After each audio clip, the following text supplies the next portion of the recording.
high confidence moving forward that this is a way to enfranchise more and more Canadian voters to take part in our fantastic democracy that we so much enjoy and love. Well done. Thank you. Following question period, there will be 3 minutes and 20 seconds remaining in questions and comments following the speech of the Honourable Parliamentary Secretary to the Minister of Democratic Institutions. Statements by members. Déclaration de député. The Honourable Member for Labrador. Thank you, Mr. Speaker. Today I'm wearing seal in honor of National Seal Day. Inuit and coastal communities across Nunavut, Atlantic Canada and Quebec have relied on seal and seal products for subsistence, survival for millennia and continue to do so to this day. Seal Day is about recognizing and honoring the historical, social, cultural and economic contributions that seal represent for our communities. It is a day that we can recognize and counter narratives about the seal harvest, which seek to delegitimize the practice, and as these have had devastating impacts on our Indigenous and coastal communities.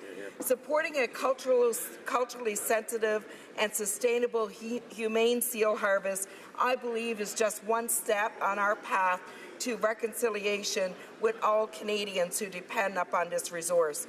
I urge everyone to watch the award-winning documentary Angry Inuk, which talks about how vital the seal harvest is to Inuit food security, health and well-being.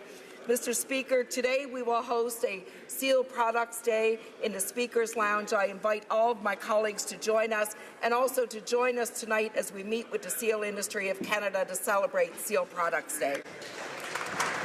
The Honourable Member for Peace River Westlock. Mr. Speaker, last week I took my son to the Edmonton Zoo. We saw seals, elephants, lions, tigers, and caribou. As we walked around the zoo, I explained to my son that the animals were wild, so we needed barriers between ourselves and the animals to ensure that we didn't get bit or harmed, and that the monkeys might throw stuff at you. In light of the discussion with my son, the installation of barriers on Edmonton City buses to protect the bus drivers is a sad reflection on our society. Last I checked, wild animals don't ride the city buses. However, one would think that they did after reading the CBC article in which it stated most drivers were punched or spat on, although many were bitten, kicked, or had something thrown at them.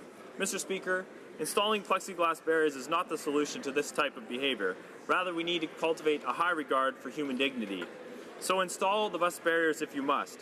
But we would go a lot further off, or better off, if individuals were accountable for their actions, parents instilled respect in their children, and leaders encouraged a culture that valued human dignity. Thank you, Mr. Speaker. The Honourable Member for Central Nova. This weekend we celebrated what many Canadians colloquially know as May Long, May 2-4, or the unofficial beginning of summer. But in Canada and across the Commonwealth, this Monday officially marked Victoria Day. L'anniversaire de la Queen Victoria's birthday has always been a day of celebration for the nation that we now know as Canada, even before Confederation. Even though this special day is meant above all to celebrate Queen Victoria, it has now become a tradition to celebrate the country's sovereign. More than a birthday to celebrate. Royal enthusiasts from across Canada tuned in during the early morning hours this weekend to watch Meghan Markle, a successful actress with an affinity for all things Canadian, wed Prince Harry, founder of the Invictus Games and sixth in line to the throne. I wish to extend heartfelt congratulations to the Duke and Duchess of Sussex on their recent nuptials. I look forward to seeing how they continue to use their platform to make a difference in the lives of others. To my fellow Canadians, regardless of whether you tune in for the wedding or not, I hope you enjoyed an excellent long weekend with a safe and productive Victoria Day. Honourable Member for South Okanagan West Kootenay. Mr. Speaker, floods have devastated much of my riding over the past weeks. Thousands of residents were evacuated and hundreds are homeless. Businesses and industries are closed. The town of Grand Forks was hardest hit. 900 people are still out of their homes and some may never be able to return. The downtown business core is devastated. And many other communities, Twin Lakes, Willowbrook, Okanagan Falls, Oliver, Osoyoos, Westbridge, Rock Creek, Midway, Greenwood, Christina Lake, the Slocan Valley, all have been affected. Community spirit is strong and thousands of volunteers have been working hard. Businesses have closed to allow their employees to help out. Shuttered industries have kept paying their employees. I want to thank all of those who have volunteered countless hours in the hot sun. I thank the Red Cross and government agency staff who worked around the clock. I thank the Armed Forces personnel who were deployed to assist, and I thank the provincial and federal ministers who responded quickly to requests for help. On behalf of all my constituents, thank you. The honourable member for Brampton East. Thank you, Mr. Speaker. Each week we run a free basketball drop-in in our riding, and over 100 kids come out to play some basketball. Today I'm very proud to rise in this House to congratulate Hamraj Gurwal, one of our drop-in participants who has recently accepted a basketball scholarship to Huntington Prep High School in West Virginia. This program at Huntington Prep is known for its basketball development and trains young athletes to get scholarships in the NCAA Division I. Past graduates of Huntington Prep included Canada's own Andrew Wiggins, who plays for the Minnesota Timberwolves. At just 15 years of age, Hamraj has shown amazing talent playing small forward for his local high school in Brampton East. I have no doubt in my mind that he will show even greater promise in his new school in the United States. I want to wish Hamraj and his family the best of luck in his future basketball career. And Hamraj, all of Brampton East and all of Canada are cheering for you. Thank you, Mr. Speaker. The honourable member for Elgin, Middlesex, London. Thank you, Mr. Speaker. May is Hemochromatosis Awareness Month across Canada. Hemochromatosis is an iron overload disorder which can lead to many health complications and even premature death. 1 in 300 Canadians have this genetic predisposition for hemochromatosis. Many of them don't know it. Hemochromatosis is underdiagnosed. This is partly because public awareness of this condition is low, but also because its symptoms, including fatigue, depression, and joint pain, are confused with a range of more commonly known diseases. Let us use this opportunity to raise awareness of hemochromatosis. Thank you, Mr. Speaker. I invite all of the honourable members to join me at the Canadian Hemochromatosis Society reception tonight at 5 p.m. in room 256S, Centre Block, to learn more. Thank you very much. The honourable member for La Salle-et-Mar, Verdun. Mr. Speaker, every neighbourhood can count on pillars who contribute to its development and are an integral part of community life. In Verdun, Maurice Quinn belonged to that select group. Mr. Quinn was a proud firefighter from Verdun who joined the fire department in 1959 and was its director from 1991 until his retirement in 1994. Maurice Quinn remained a strong citizen throughout his retirement by becoming involved as an active member and then president of the Optimist Club Saint-Laurent for Verdun, La Salle, Lachine until 2006. He contributed to funding campaigns for non-profit organizations such as the United Way and the Kidney Foundation, and was a pillar of the Irish community in Verdun. He was recognized as a Grand Verdinois in 2006. Respected by all who knew him and loved by many, he will surely be missed by his neighborhood in Crawford Park, as well as across Verdun and La Salle. Rest in peace, Maurice. Honourable member for Mississauga Lakeshore. Mr. Speaker, this past Saturday, May 19th, His Royal Highness Prince Henry of Wales wed Miss Meghan Markle in a beautiful ceremony at Windsor Castle in the United Kingdom. There are several Canadian connections to this royal wedding. Miss Markle lived in Toronto as an actress. The couple's romance blossomed in Canada, and Prince Harry has travelled to Canada numerous times as a member of the royal family, including last year when he opened and attended the Invictus Games. Mr. Speaker, 33% of my constituents identify as being of British descent, and my team and I were excited to host an early morning breakfast on Saturday to gather our community around the telly to celebrate this very special occasion.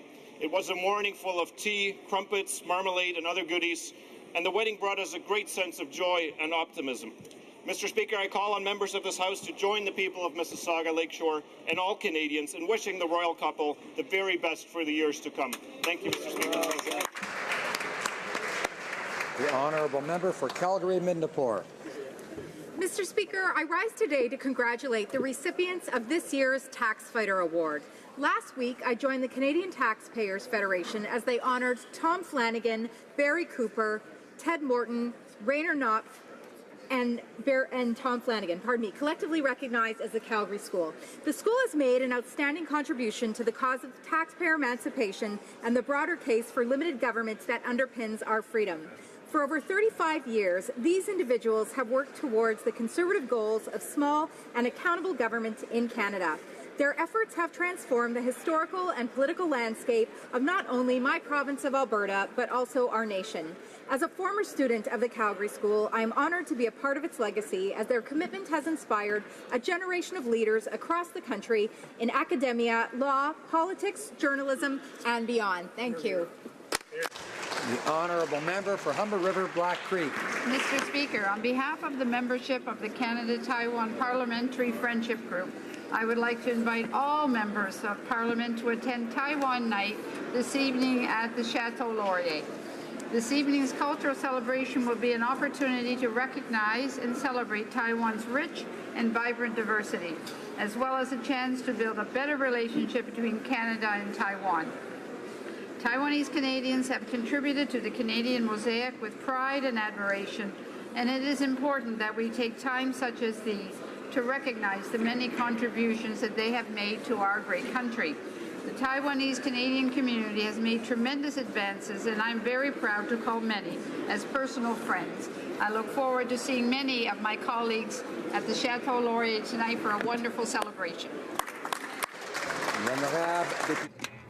The Honourable Member for Alfred Pellan. Mr. Speaker, I'm pleased to welcome on the Hill today the Bons Amis Seniors Club and the Italian Club from Laval. Concittadini di Laval.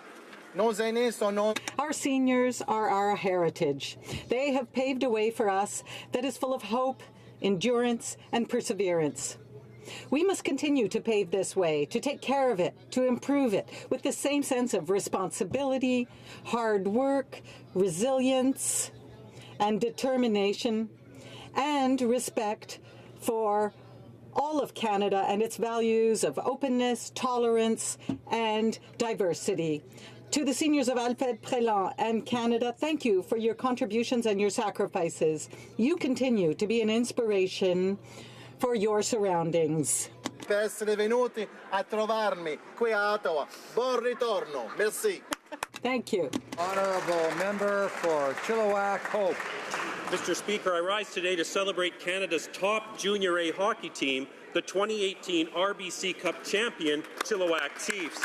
This past Sunday, in a thrilling championship game that had the Prospera Centre rocking, the Chiefs scored 3 times in the third period to come from behind and beat Ontario's Wellington Dukes 4-2 to win their first ever national championship. Wow. For Chilliwack, this was a victory both on and off the ice. Not only did we get to showcase our great community, our great hockey team and fans, we showed what true partnership and reconciliation look like. The Chilliwack Chiefs Hockey Club, Tourism Chilliwack, the City of Chilliwack, and the Chilkowiak First Nations Management Group worked together to host one of the most successful RBC Cup championships ever. Thank you to everyone who played a part in putting on one of the most memorable events in Chilliwack sports history. And congratulations once again to the National Junior A champions, our Chilliwack Chiefs.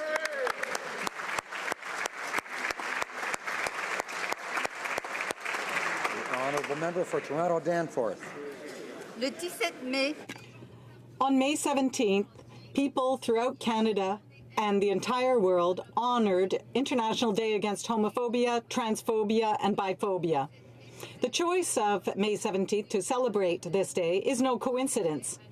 It is on that date in 1990 that the World Health Organization withdrew homosexuality from the list of mental illnesses.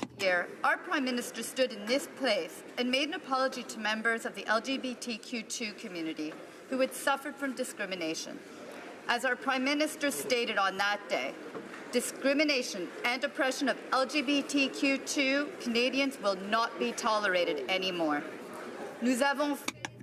We have made significant progress, but there is still much work to be done. A week away from Pride Month, beginning June 1st. I'm looking forward to the Trans Fair, the Dyke March, and the Pride Parade. Check out events in your community soon. Honourable Member for Port Moody Coquitlam. As the deadline for Kinder Morgan approaches, I want to tell the House what I've been hearing from constituents about this project. This pipeline goes right through my riding, and my constituents will be directly affected. People are infuriated that the federal government would even consider using taxpayer dollars to bail out a Texas-based company instead of investing in services Canadians need, like affordable housing, services for seniors, health care, and a national pharmacare program. My constituents don't accept the risks that Kinder Morgan brings to our community and our province. They would rather see a just transition to a low-carbon economy with investments in good-paying jobs and training in the renewable energy sector. They want the government to make a bold investment in our future. They want an economy that promotes good health, good jobs, and sustainable living. Mr. Speaker, I think that makes a lot of sense, and government would be wise to listen. The honourable member for Edmonton Riverbend. Mr. Speaker, today I would like to pay tribute to Cliff Downey, someone who also stood in this chamber as a former Member of Parliament. Cliff recently passed away in Edmonton. Cliff was a proud Albertan who represented the riding of Battle River from 1968 to 1972 as a progressive Conservative. Though he served on 2 standing committees during his time in Ottawa, he was first and foremost a farmer. During Cliff's career, he was a member of the Alberta Surface Rights Board and the Farmers Advocate of Alberta. Agriculture was his biggest passion, and he often returned to his hometown of Castor to visit his family farm.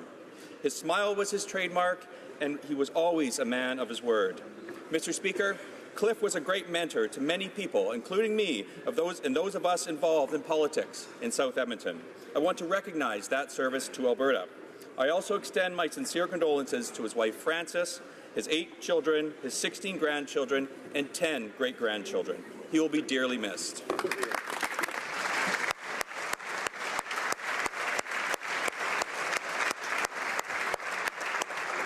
Honourable member for Brampton North. Mr. Speaker, I rise today to highlight the importance of World Day for Cultural Diversity. It is more than simply a day to recognize our differences. It is a day to celebrate the tremendous diversity of the human experience. In Canada, and especially in my riding of Brampton North, we are home to a diversity of languages, histories, perspectives, and cultures. We must nurture these strengths. Mr. Speaker, did you know that 3/4 of the world's major conflicts have a cultural dimension? Bridging the gap between cultures is urgent and necessary for peace, stability, and development. Our Prime Minister recently stressed the importance of respect and understanding because merely tolerating one another is not enough to achieve these goals. Mr. Speaker, I'm fiercely proud of our government's strong promotion of these principles of diversity, inclusion, respect, and dialogue, and I'd like to thank my constituents of Brampton North for giving me the privilege of bringing their diverse voices here.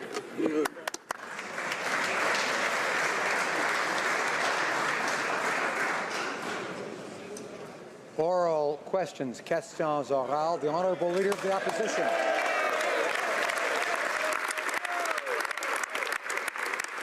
Speaker, today we learned that the Prime Minister ordered Elections Canada to implement his electoral changes before the bill was even debated in the House of Commons, without one word of debate or one vote.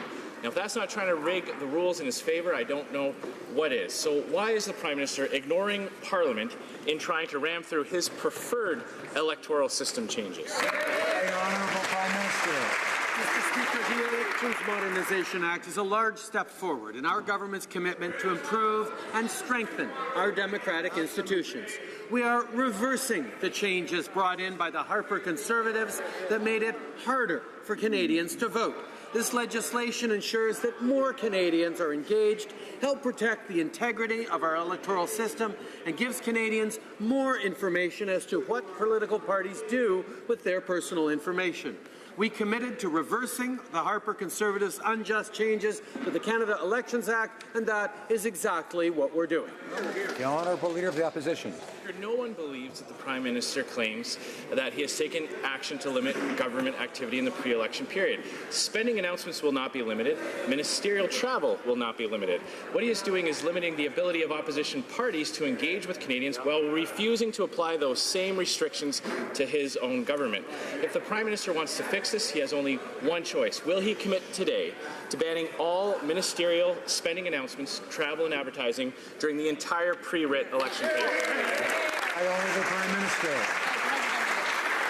Mr. Speaker, not only are we pleased that we are engaging with a broad range of experts and not doing the way the Conservatives did when they brought in their attempts to improve Canada's elections in a way that advantaged them, we look forward to the discussions that will be happening at committee, and we encourage the members opposite to come forward with amendments and proposals, because unlike them when they were in power, we're open to suggestions on how to improve Canada's democracy. L'honorable chef de l'opposition. The Honourable Leader of the Opposition. Organization that actively campaigns against Canada's energy sector. Of course, the Prime Minister already knows that. He gave them a grant. They also run get-out-the-vote campaigns during federal elections. Dogwood received almost $3 million in American funding in the last 8 years. According to the former chief electoral officer, when it comes to foreign funding for organizations like Dogwood, quote, once the funds are mingled with the organization in Canada, it's the Canadian organization's funds. This bill does nothing to prevent this. Why is the Prime Minister continuing to allow foreign influence on Canadian elections? Prime Minister. Mr. Speaker, again, we look forward to the members opposite bringing forward reasoned amendments and thoughtful proposals to improve further our Elections Canada's reforms. We know that it's important for Canadians to be able to trust their electoral systems, to trust in our democratic institutions, and we intend to do just that. I will highlight, however, that the Harper Conservatives were the ones who branded people as eco-terrorists and tried to limit their capacities to vote and to be heard in our public sphere. We believe in the freedom of speech. We believe in supporting a broad range of voices, but we will protect our Order. Order. I've heard a number of times from one member for Selkirk, Kinderlick Eastman already today, and he hasn't had the floor. So I'd ask members to wait until they have the floor before they speak. The Honourable Leader of the Opposition. Well, Mr. Speaker, if he's truly interested in amendments being proposed by the opposition parties, then why did he already instruct Elections Canada to start implementing the changes? The Prime Minister knows that carbon tax is making prices on everything rise, and it's making our industries less competitive. All the economy will suffer. It is said that our GDP will be hit. So why continue with this job-killing carbon tax? Mr. Speaker, the Conservators of Stephen Harper refuse to understand that at the present time, in the present situation, 4 of our biggest provinces that have put a price on pollution, and that's 80% of the Canadian economy that has a price on pollution. And the record growth in the economy is happening in this 80% with a price on pollution. So they're trying to scare people for nothing because they understand nothing. To not knowing anything, it's actually this Prime Minister who doesn't know how many GHGs reductions will actually be implemented by his carbon tax. But he does know the cost of it. But he's deliberately hiding that cost from Canadians. In fact, but what we do know is that the cost of everything will go up, including gasoline. Now, when it comes to higher gas prices, the Prime Minister says, quote, it's exactly what he wants. Now, we know that millionaires like the Prime Minister don't worry when it comes to higher gas costs, but hard-working middle-class families do. Why is the Prime Minister continuing to increase taxes on hard-working Canadians? Honourable Prime Minister. Mr. Speaker, unlike the previous government, we've committed to working with the provinces on a broad range of initiatives, including demonstrating that the economy and the environment go hand in hand. That's why we're working with the provinces, who will this fall bring forward their proposals on how they will approach pricing carbon pollution. We will work with them and ensure that right across the country we have systems of similar stringency and effectiveness. That fundamental respect for provincial jurisdiction and partnership was what was lacking from Stephen Harper's Conservatives. The Honourable Member for Rimouski-Neigette-Témiscouata-Les-Basques. Mr. Speaker, in 2015, the Prime Minister said, hard on hand, that he was going to abolish subsidies to pipelines, etc. But nothing has been done. Zero. The transition to green energy means that we must get away from combustible fuels, not bankroll them. Beyond posturing, will the PM finally be transparent and make public his plan for eliminating subsidies to fossil fuels?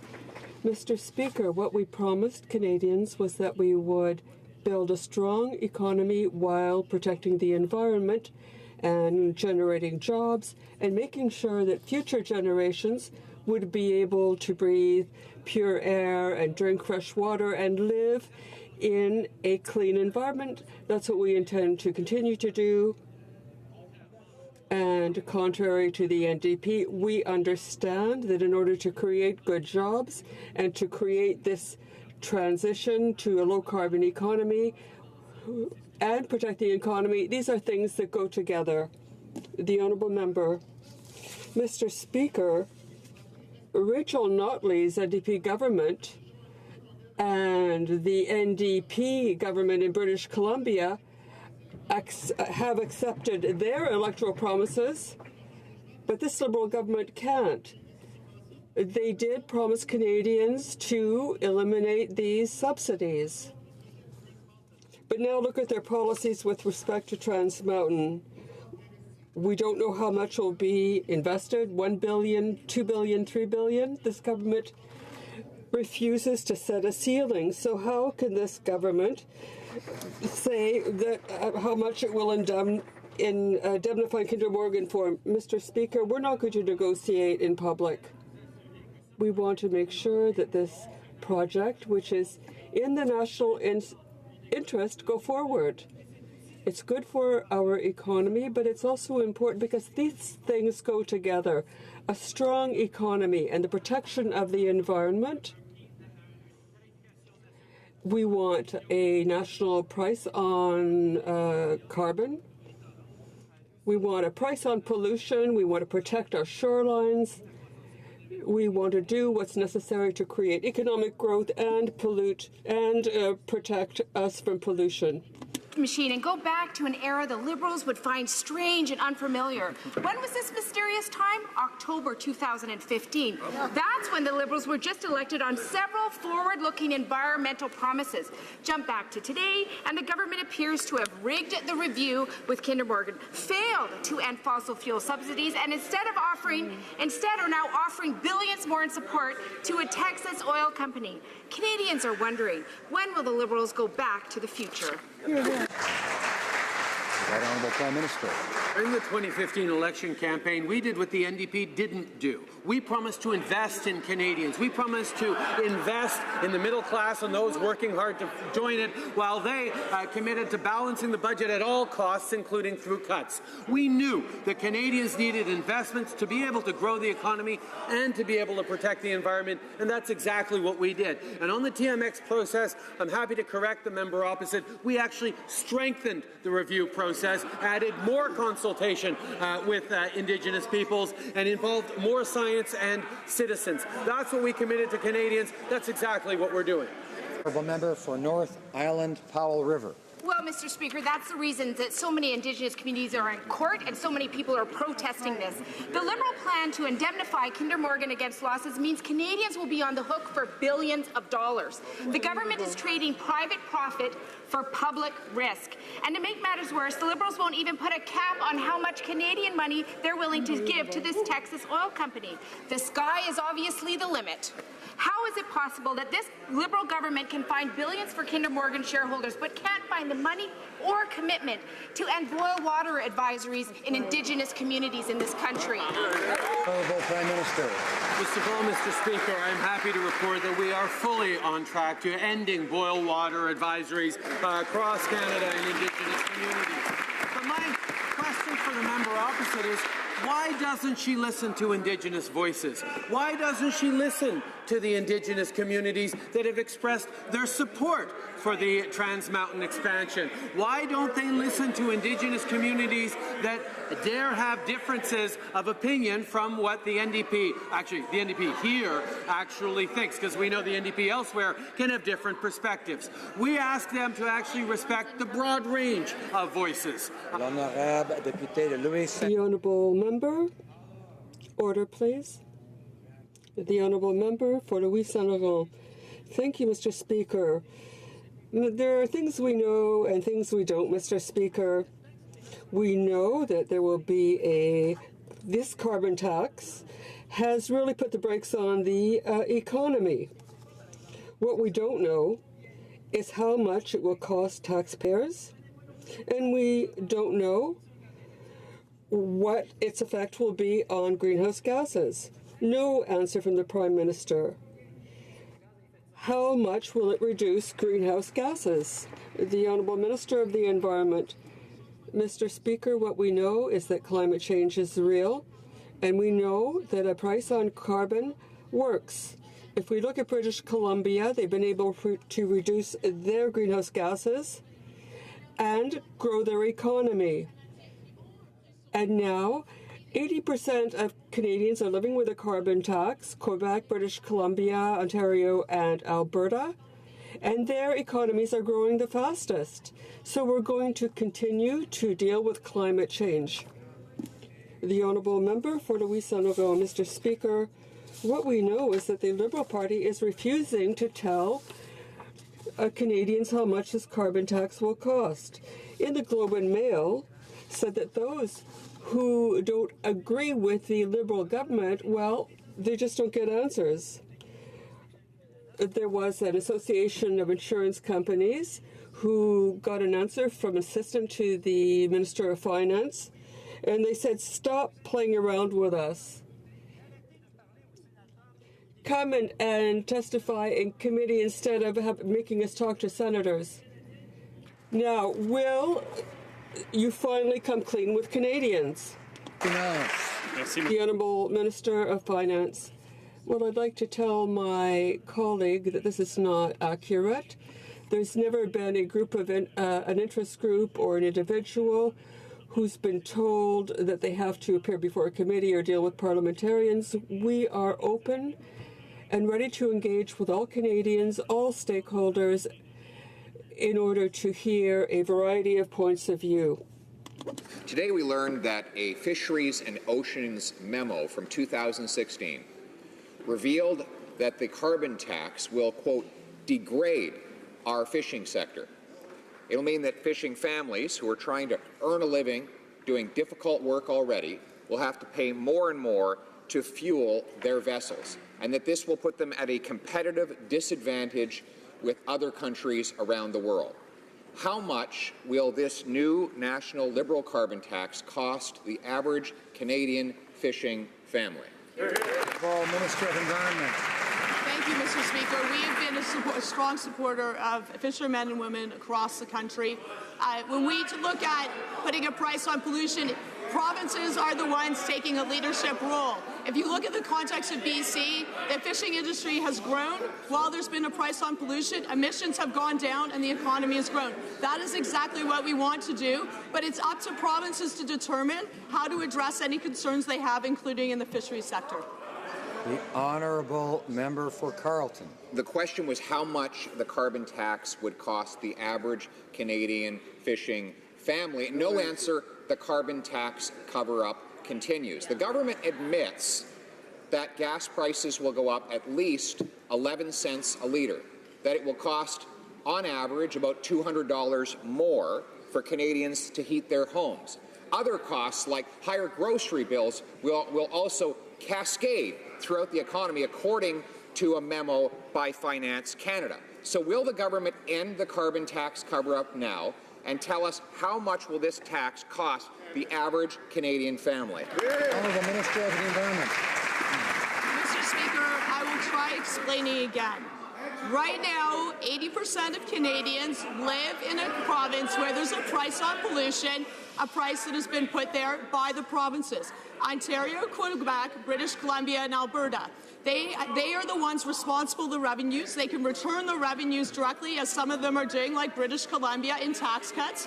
They can give rebates, like in the context of Alberta. They can also make investments in clean innovation. It is up to the provinces. But what we know with those provinces is that their economies are growing the fastest in the country. The honourable member for Carleton. She keeps trying to blame the provinces for this carbon tax. In fact, it is right in the Minister of Finance's budget bill that is before the House of Commons right now. It proposes a new tax of $50 a ton, which will increase the price of gas, groceries, home heating, electricity, and almost every consumer good Canadians buy. Now, prices are already rising. Inflation is above 2%. Canadians can't afford to pay any more. So why don't they end the carbon tax cover-up and tell us how much this tax will cost the average Canadian family? Mr. Environment. Mr. Speaker, I'd like to correct the record. I would actually like to applaud the provinces that have stepped up and put a price on pollution, a price on what you don't want, pollution, so you can get what you do want, less GHGs and clean innovation. But you know what Canadians are really asking? What is the Conservative plan? Honourable member for Carleton. Well, our plan actually reduced greenhouse gases while reducing taxes at the same time. But back to the question. The carbon tax cover-up continues. The government refuses to tell Canadians what the government knows. They have calculated how much the average family will pay. They have documents laying out these numbers, but unfortunately, when I obtained those documents, all of the numbers were blacked out. If this is anything more than a tax grab, why won't the government end the carbon tax cover-up and tell us what this tax will cost the average Canadian household? Honourable Minister of Environment. Mr. Speaker, Canadians know that polluting isn't free. It's having an impact right now. Canadians are paying billions of dollars in insurance costs, but there's also the huge economic opportunity. So since a party opposite likes talking about jobs, then maybe they should get on the bandwagon, because there is a $23 trillion opportunity of clean growth. I'm seeing companies across the country who have clean solutions. This is a great opportunity for us to tackle climate change while growing our economy, and that's exactly what we're going to do. Order. As much as I like hearing your voice, the member for St. Albert Edmonton, I prefer it when he has the floor, of course, and so I'd ask him not to be yelling out when someone else has the floor. The honourable member for Berthier-Masquinongé. Thank you, Mr. Speaker. After having promised to move quickly on bringing in electoral reform, the Liberals waited till the last minute before tabling it. Worse yet, they've criticized Conservatives for having limited debate in the House on electoral reform, and now they plan to do the same thing. The member for Winnipeg North said in 2014, and I quote, "This Elections Act is of unparalleled importance. Time allocation should not apply to this kind of bill." So what happened between 2014 and today so that the Liberals no longer believe in this being debated fully? The honourable member, I'd like to thank my colleague, Mr. Speaker, and I am delighted to be back in the House.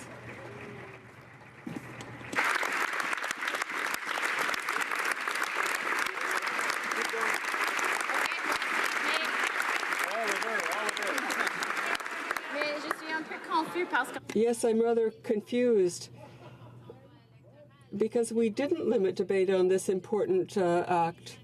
We've already debated this bill for 30 hours in the PROC committee, and I am delighted to be here and to hear from my colleagues in the other parties. Bulkley Valley. Our elections are the very foundation of our democracy, and the laws that govern them for generations were never forced through by any government without support and proper debate, up until Stephen Harper came in with his Unfair Elections Act, where he went going alone and then bullying Parliament, and the Conservatives were lambasted and then thrown for office. Canadians and even Liberals condemned the actions of that former government, yet now in power, Liberals are threatening to do the exact same thing. Lord knows Canadians have learned to tolerate a lot from Liberals, but hypocrisy they won't stand. Why won't they work with us rather than bullying us? Because surely Stephen Harper isn't the standard. Honourable Minister of Democratic Institutions. Thank you, Mr. Speaker, and thank you to my colleague. I look forward to working with him on this bill. And I'm glad he brought up the Unfair Elections Act, because Bill C-76 does so much to reverse the changes that were put in place that limited democracy, that limited people's rights to vote. And we are looking forward to working with our colleagues in the NDP to make sure that we can encourage more people to vote in Canada, get young people voting, encourage women to run for politics, and ensure that we're doing to protect the integrity of our electoral system. Thank you, Mr. Speaker. Honourable Member for Thornhill. Mr. Speaker, the Fisheries Minister is now officially under investigation by the Ethics Commissioner over the awarding of a very lucrative clam harvesting license to a group with both close Liberal and family ties. Will the Prime Minister do the right thing, remove this minister from the file, and restart the process? Honourable Minister of Fisheries. Mr. Speaker, obviously I'm happy to work with the Commissioner and answer any questions he may have. My honourable friend spoke about family ties. It's important that he understand that Mr. Theriault is one of my wife's 60 first cousins. He is an employee. He is an employee of the largest Mi'kmaq First Nation in New Brunswick and has been for over 15 years. Chief HoC has publicly said that Mr. Theriault was not involved in any way in preparing their submission, and he will not be benefiting in any way whatsoever. This was about improving access for Indigenous communities, and we're proud of that decision. Honourable Member for Thornhill. And they got a contract, Mr. Speaker, without a boat. Now, Mr. Speaker, this Liberal government's keeping the Ethics Commissioner hopping. We now know the Liberal member for Brampton East is officially under investigation for bringing his private employer on the Prime Minister's India trip. Why does the PM continue to allow this kind of unacceptable outside work by members of the Liberal caucus, which is in this case so clearly just another form of crony cash for access? Government House Leader. Mr. Speaker, as the member knows, the member has addressed this issue. He consulted with the office and continues to work with them. We believe that members of Parliament from all sides should work with the Commissioner in a cooperative manner, and that's exactly what the member is doing. Thank you, Mr. Speaker. L'honorable député de Richmond-Arthabasca. The Honourable Member for Richmond-Arthabasca. Mr. Speaker, after the Finance Minister was found guilty of conflict of interest and the Prime Minister found guilty of 4 cases of conflict of interest during his trip to the private island of the Aga Khan, we now learn that the Minister of Fisheries is helping out his friends and family in awarding fishing permits. This is called influence peddling. The Prime Minister, is he going to do what any good manager would do in these circumstances and take this file away from his minister and start anew? Mr. Speaker, I am obviously ready to work with the Commissioner and to answer any question. My colleague referred to a member of the family of my wife.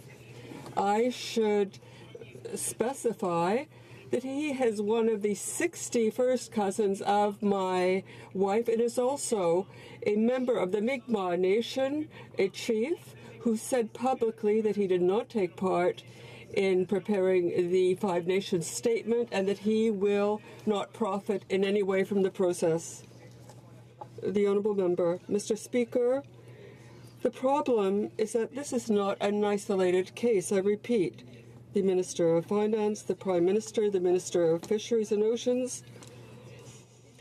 We're going back to the sponsorship scandal, and now we see that the member for Brampton is also under investigation for conflict of interest for having invited a business partner to official events during the calamitous trip by the Prime Minister to India.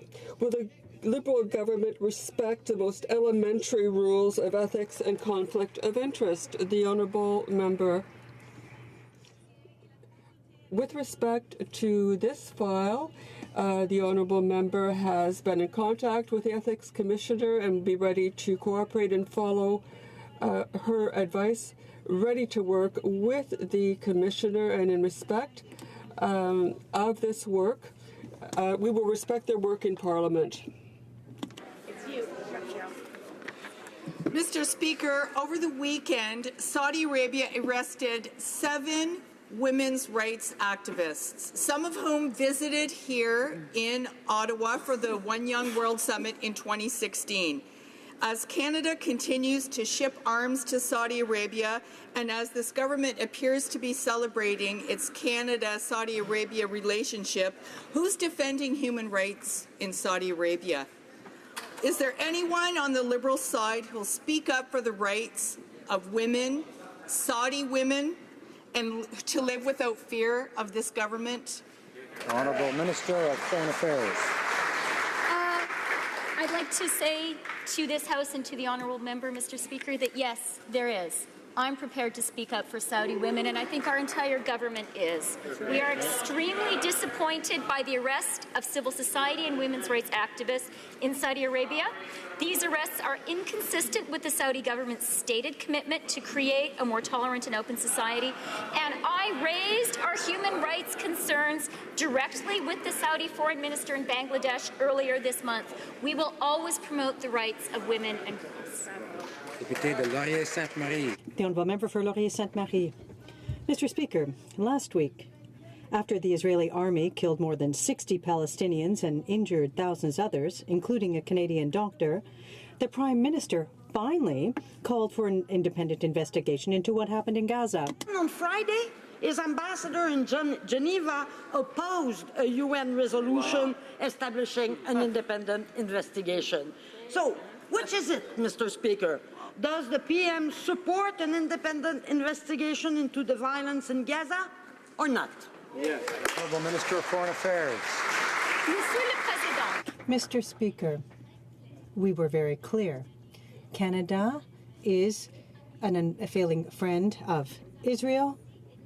We have also been very clear on the fact that the excessive use of force is unacceptable. That is why we support a neutral investigation process to shed light on the situation in Gaza. Canada is prepared to work with its international partners. The government's policy of not supporting resolutions that unfairly single out Israel. We did not support a clearly biased resolution at the UN Human Rights Council. Honourable member for West Nova. Thank you, Mr. Speaker. More Canadians are touched by family law than any other area of law. Thanks to data from the 2016 census, we know that as many as 2 million Canadian children live in separated or divorced families. Yet family laws in Canada have not been substantively amended for over 20 years. Can the Minister of Justice please explain how Bill C-78 will strengthen and modernize the family justice system in Canada? Honourable Minister. Well, thank you, Mr. Speaker, and I would like to thank my colleague from West Nova for the question. This morning, I was pleased to introduce Bill C-78 and the accompanying charter statement. We know that separation and divorce impact the lives of millions of Canadians and can be challenging for families, particularly for children. That is why Bill C-78 focuses on, 1, the best interests of the child first, reducing conflict, addressing family violence, and encouraging parents and former spouses to meet their family support obligations. Thank you, Mr. Speaker. Honourable member for Lakeland. Mr. Speaker, the deadline for the Trans Mountain expansion is only 9 days away. Kinder Morgan never asked for tax dollars or a federal backstop. They just wanted an end to ongoing delays and roadblocks. The Prime Minister's failure of leadership caused this crisis. Canada's former ambassador to the U.S. says it's making Canada a, quote, laughing stock in the world. It's a massive blow to investor confidence in Canada. Will the Prime Minister finally admit his failure is jeopardizing future private sector investments in major energy infrastructure in Canada? Honourable Minister of Natural Resources. We say as often as the honourable member rises in this House that this Trans Mountain expansion project is going to create thousands of jobs, is going to open up our resources to export markets. No one feels comfortable that 99% of our export of oil and gas goes to one country, the United States, nor do they feel comfortable that we're losing about $15 billion a year in revenue, much of that revenue that could be used by governments to fund schools and hospitals and other public services. We agree the line should be built. The honourable member for Lakeland. Well, then they need to get it done. But, Mr. Speaker, the livelihoods of hundreds of thousands of Canadians are at stake in the finance minister's Trans Mountain gamble. Now he plans to risk tax dollars and pension funds. But the finance minister says it won't cost taxpayers, while the infrastructure minister says Canadians won't know how much it will cost after there's a deal. Kinder Morgan, meanwhile, says there's still no deal. The Liberals promised a law, but time is running out. It's a gong show, and it's undermining Canada's reputation and economic stability. Why do the Liberals keep driving investment and jobs out of Canada? Honourable Minister of Natural Resources.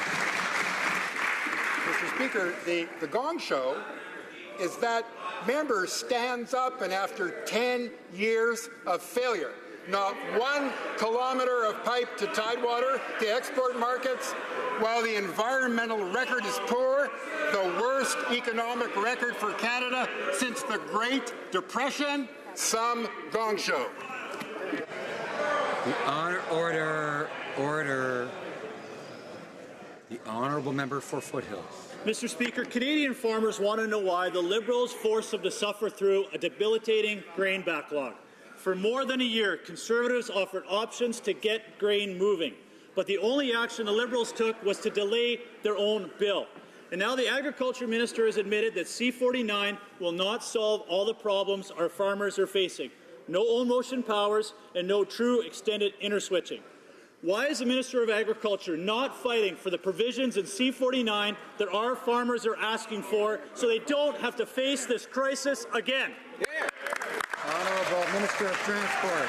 Mr. Speaker, I really can't believe what I've just heard from the Harper Conservatives, who for 10 years did not do a single thing to modernize freight rail legislation to allow our grain to move far more effectively. In fact, they have voted against Bill C-49 on every possible occasion and have caused an additional 11-day delay because they didn't want to let it pass on the 11th of May. And they call themselves Friends of the Farmers. It is total hypocrisy. The honourable member for Carlton Trail, Eagle Creek. Thank you, Mr. Speaker. I can tell you this, farmers know who their true friends are. Captive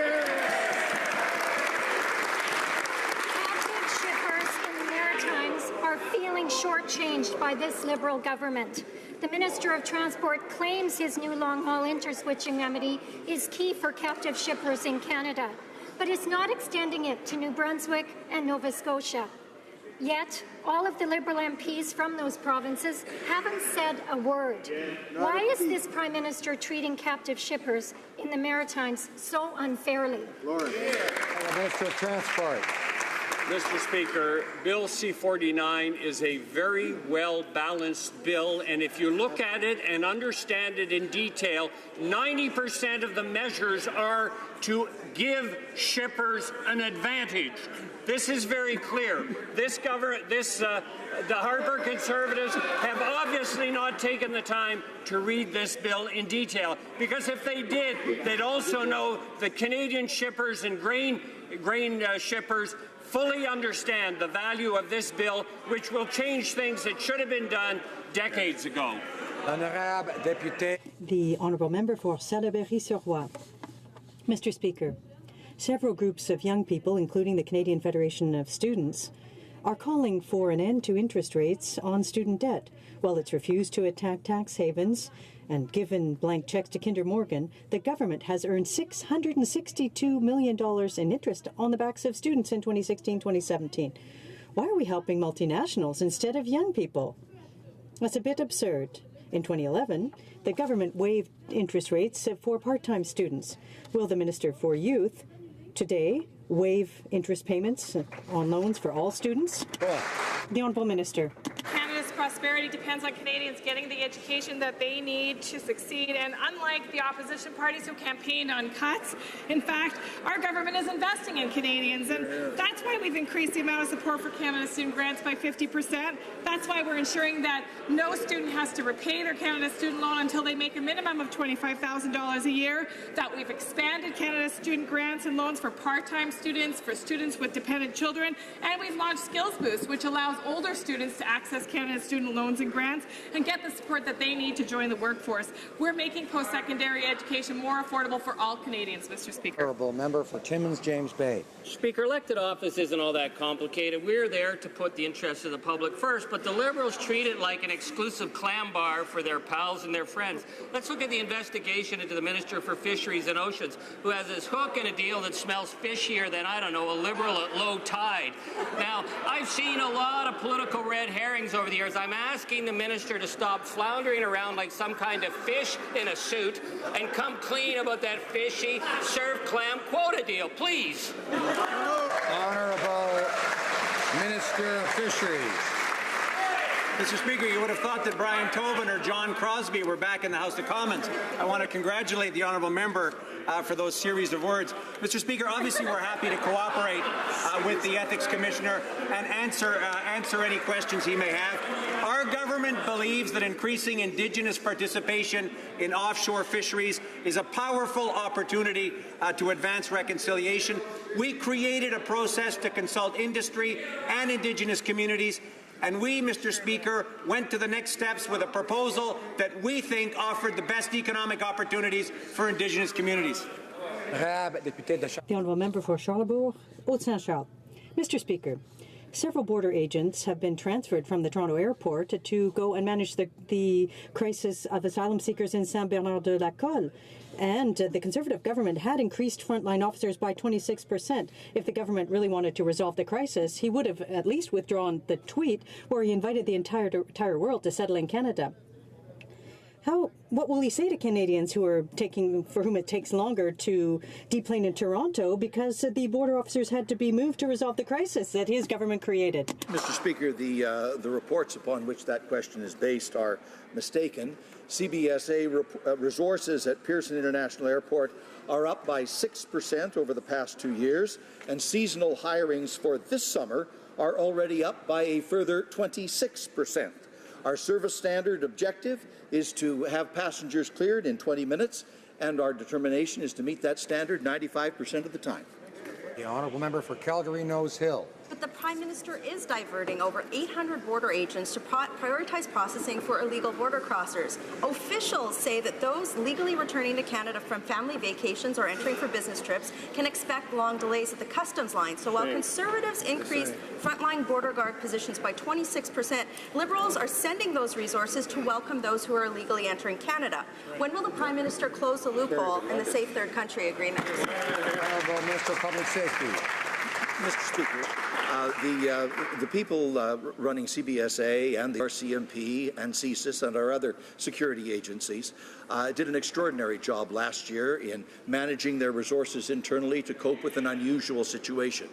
They have also taken the necessary steps this year to further manage that situation, and I'm very pleased that the Minister of Finance has offered to CBSA, and we've obviously accepted the offer, $72 million to augment our resources in this coming year. The honourable member for Selkirk Interlake Eastman.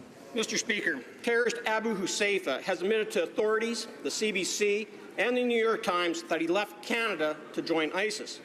ISIS officials in Syria confirmed that he joined their terrorist group. I'd like to remind the Prime Minister it is illegal under the criminal code to leave Canada to join a terrorist organization.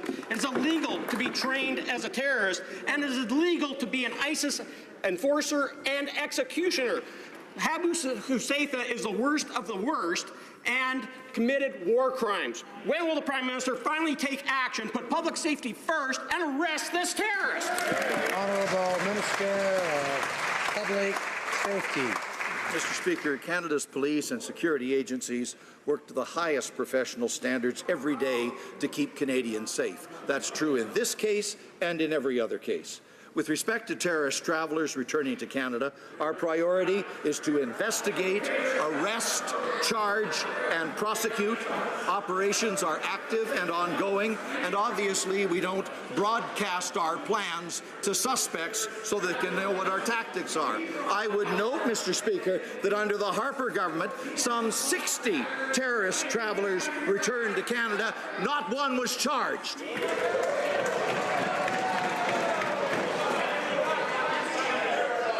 Order. The member for Durham will come to order. Honourable Member for Kelowna Lake Country. Mr. Speaker, last week the Government of Canada received a request from the province of British Columbia to support their effort in responding to seasonal flooding. As a result, members of the Canadian Forces were dispatched to a number of places throughout the province to include the Okanagan, Grand Forks, and the Lower Fraser Valley. Can the Minister of National Defence inform this House how our Canadian Forces members are contributing to the flood mitigation effort? Thank you, Mr. Speaker. The Honourable Minister. Mr. Speaker, I want to thank my colleague from Kelowna Lake Country for the support that he has provided to his constituents during this difficult time. The safety of Canadians is our number one priority, and our government stands ready to offer assistance during times of crisis. Yesterday, I was in the Okanagan with my colleague to tour the affected areas.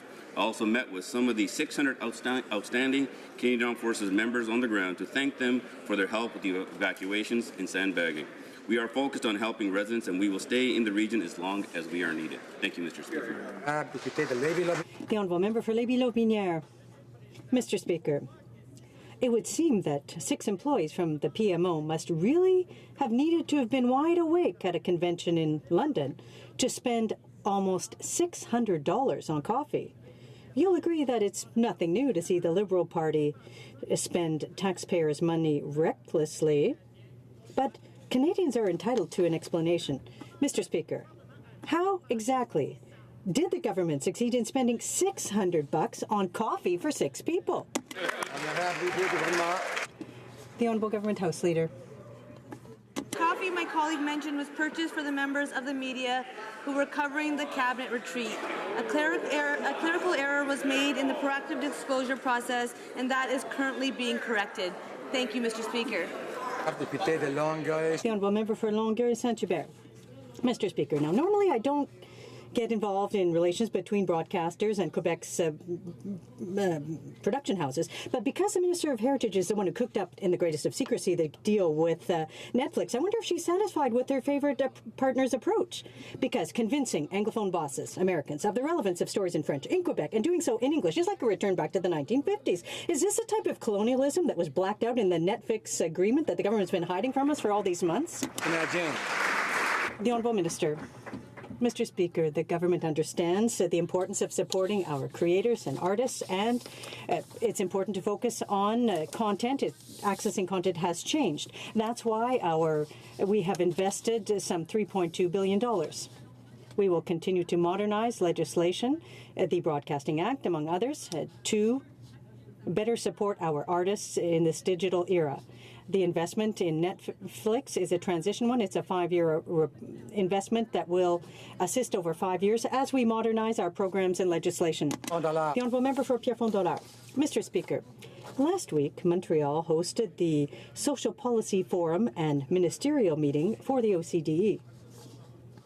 This forum brought together ministers from 35 OCDE countries, as well as more than 350 Canadian and international representatives from the business community, unions, universities, and civil society. Could the Minister for Social Development tell this House how the Social Policy Forum promotes policies that will give all fair and equal choices to succeed? The Honourable Minister. I'd like to start by congratulating the member for Pierrefonds-Dollard for his hard work for his constituents. As part of the historic agreement last week, the Secretary General of the OECD said this of Canada. The Prime Minister's leadership, the leadership of the government in social policy benefits all, and it's a source of inspiration for other OECD member nations. Canada is proud to be part of the OECD and to share with other member nations how economic growth can benefit all. Thank you, Mr. Speaker. Mr. Speaker, the recent violent confrontations along the Israel-Gaza border have unfortunately resulted in many tragic deaths. One fact is undeniable. The riots that led to these deaths were deliberately orchestrated by the terrorist group Hamas. Unfortunately, last week in a statement, the Prime Minister ignored Hamas's involvement and instead unilaterally blamed Israel, the most democratic, pluralistic nation in the region. Will the Prime Minister apologize for his poorly worded statement, join me in condemning the role Hamas played, and if so, what took him so long? Honourable Minister of Foreign Affairs.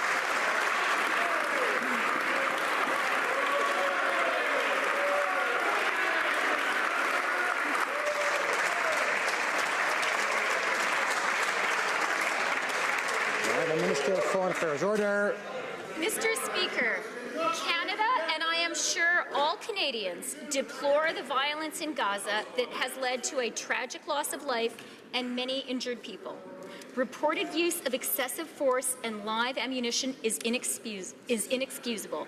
It is imperative that we establish the facts of what happened in Gaza, especially given the shooting of Canadian Dr. Tarek Loubani. That is why Canada is calling for an independent investigation to ascertain how the actions of all parties concerned contributed to these events, including reported incitement by Hamas. Député Joliette. The Honourable Member for Joliette. Mr. Speaker, the National Assembly has unanimously called for a single tax return in order to save time and money for Quebec taxpayers, but the government's refused because there would be too many job losses. Now, Mr. Speaker, this confirms what we all know. There is overlapping work being done here.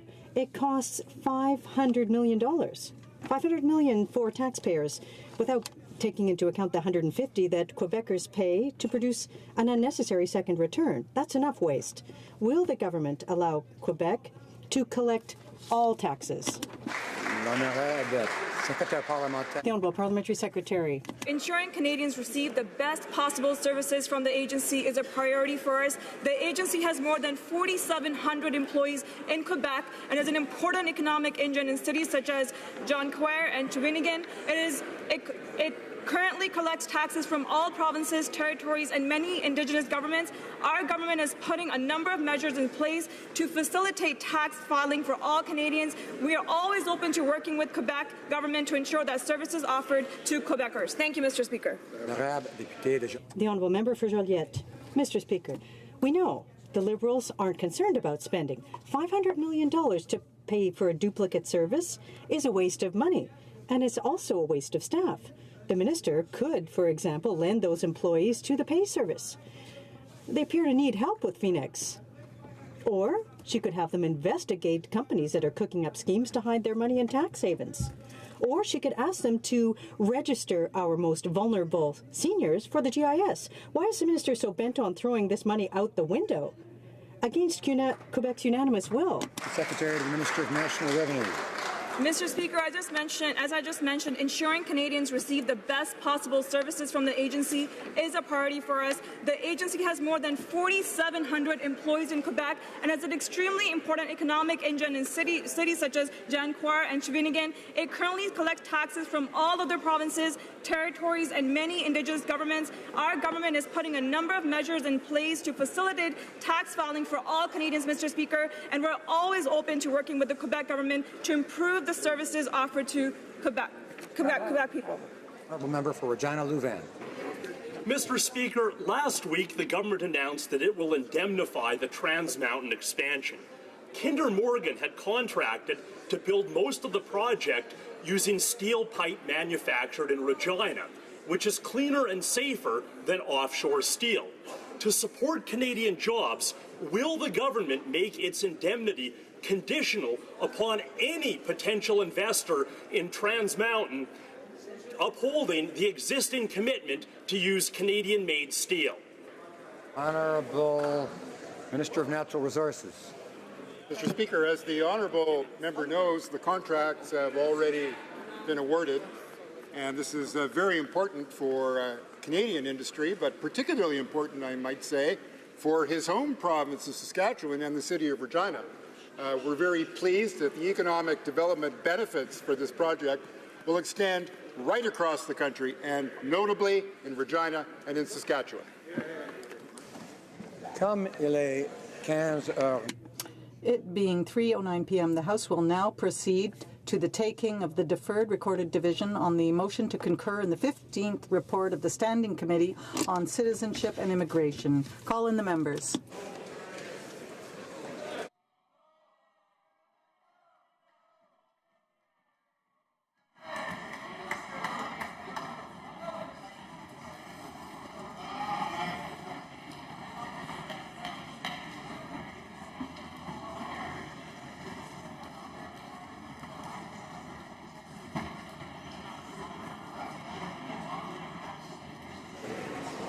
question is the following one.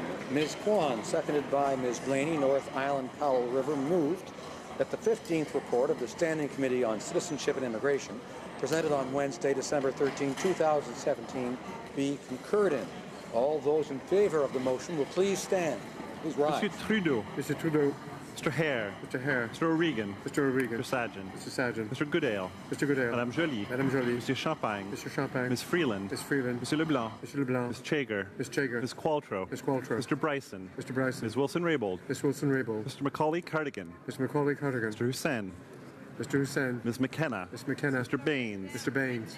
Ms. Haidu. Ms. Haidu. Ms. Bennett. Ms. Bennett. Mrs. Philpott. Mrs. Philpott. Ms. Mahichuk. Ms. Mahichuk. Mr. Casey Cumberland Colchester. Mr. Casey Cumberland Colchester. Mr. Easter. Mr. Easter. Ms. Fry. Ms. Fry. Mr. McKay. Mr. McKay. Ms. Scrow. Ms. Scrow. Monsieur Lausanne, Argentin, La Petite Nation. Mr. Lausanne, Argentin, La Petite Nation. Mrs. Romanado. Mrs. Romanado. Monsieur Rioux. Mr. Rioux. Mr. Blair. Mr. Blair. Mr. Holland. Mr. Holland. Mr. Casey Charlottetown. Mr. Casey